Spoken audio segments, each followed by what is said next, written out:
I come into shuls, Pinter's, 43, 45 Heathland Road, at about 12 o'clock. There's full-fledged minyan. 25 people davening there. 12 o'clock in the morning. And I hear it goes on till late in Satmar, till 2 and 3. I hear even later. Davening Shach is so late. I don't understand. And then they think, they made corners, you shouldn't talk in the thing because young people have died. They think that's the reason. I don't know if that's the reason. But I know one thing definitely, that if I read you I was going to read it in Yiddish, but I'm going to read it in English. If I read you a part of the Shulchan Aruch, Kitzur Shulchan Aruch, it's Perik Ches,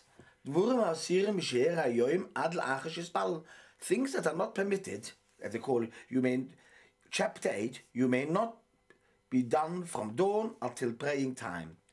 As soon as the day dawns, that is when the first light of the sun is seen in the east, since this is the time when prayers may begin, we are not permitted to begin any kind of work, or transact business, or start a journey, until one had prayed.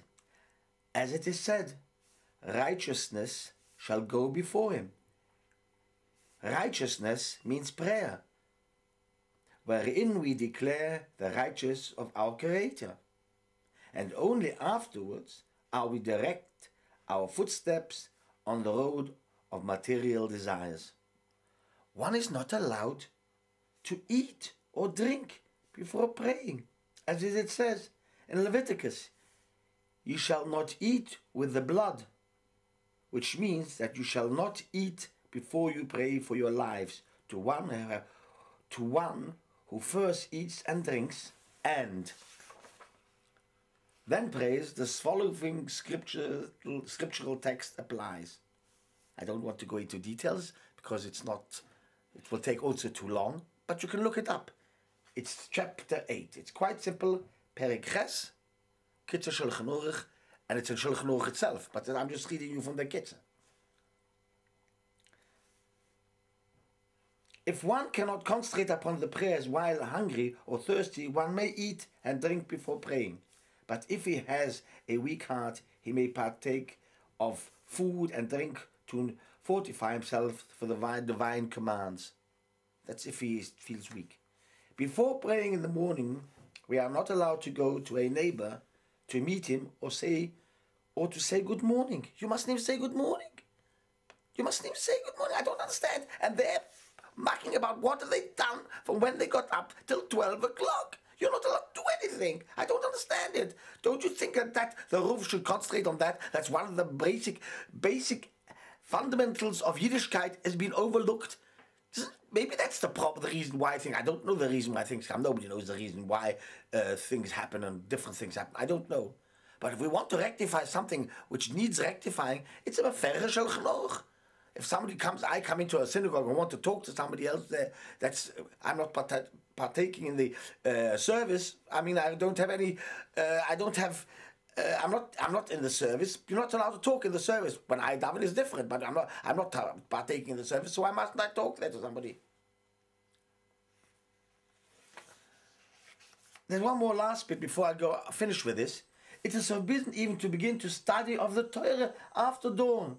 But if one is accustomed to attend regularly the synagogue service and there is not a likelihood that he will overlook the time, one may begin. They must take care, however, not to overlook the time set for praying. Praying is a very important part of our Yiddishkeit. In praying, we admit to the Rebbeinu Shalom that God is God and that He gives us this day. You just can't be yoitzu a little bit. This is Meferish Shulchan Aruch. I don't understand how people daily overlook this chapter. And people with Stramelach, Wassersocken, Strockers, all the Yiddish Levish, and when it comes to basic understanding of Yiddishkeit, they overlook and daven late. I can't understand this. I don't understand where they come from and what right have they got to do.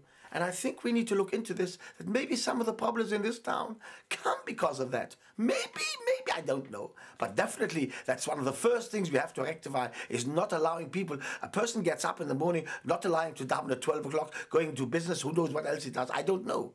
I can't prove it or cannot prove, or disprove it. But I can prove one thing, that you can go into Satmar at 1 o'clock, Satmar 86 and 26, and you can go into Pinter's at 43, 45 Wheaton Road, and you can see people at 12 and 12:30 davening still there. Shachis, I can't understand that. What kind of behavior is this? Where does it come from? And the Ruf says nothing about it. It's the same Shulchan Aruch, the same book where it says Hilchas Treifes, Hilchas Shabbos, everything else is the same Shulchan Aruch. In the same Shulchan Aruch it says it. This is not right. It can't be right.